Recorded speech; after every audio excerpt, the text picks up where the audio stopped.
Évangile de Jésus-Christ selon saint Jean, chapitre 6, versets 1 à 15. En ce temps-là, Jésus passa de l'autre côté de la mer de Galilée, le lac de Tibériade.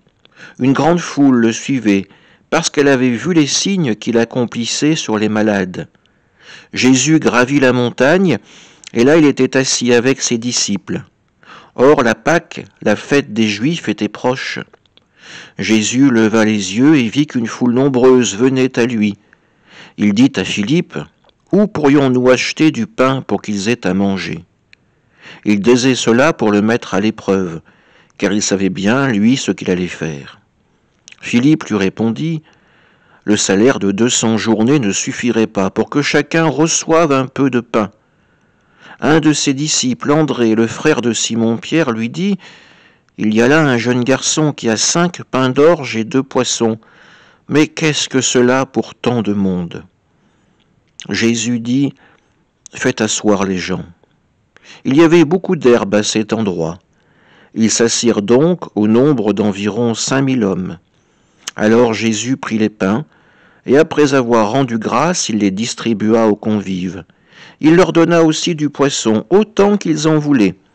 Quand ils eurent mangé à leur faim, il dit à ses disciples, « Rassemblez les morceaux en surplus pour que rien ne se perde. » Ils les rassemblèrent et ils remplirent 12 paniers avec les morceaux des 5 pains d'orge restés en surplus pour ceux qui prenaient cette nourriture.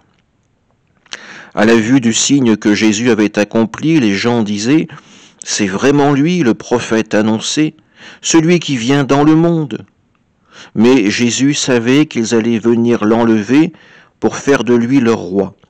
Alors de nouveau il se retira dans la montagne, lui seul. Acclamons la parole de Dieu. Jésus met ses disciples à l'épreuve. Il leur demande de nourrir ces personnes. Où allons-nous trouver du pain pour cette foule qui nous accompagne ? Plus qu'une foule, des invités. Oui, en effet, nous retrouvons le mot convive dans l'évangile de ce jour. Pour Jésus, cette foule n'est pas une foule d'étrangers qui se pressent à sa suite pour obtenir quelque chose de lui, mais des gens qui semblent conviés au repas qu'il va offrir. Pourtant, les disciples ne peuvent que constater leur pauvreté. 5 pains, 2 poissons, cela est bien peu pour répondre aux exigences du Maître. Encore une fois, les disciples ne comprennent pas véritablement la question. Il ne s'agit pas d'avoir, mais d'avoir avec la foi.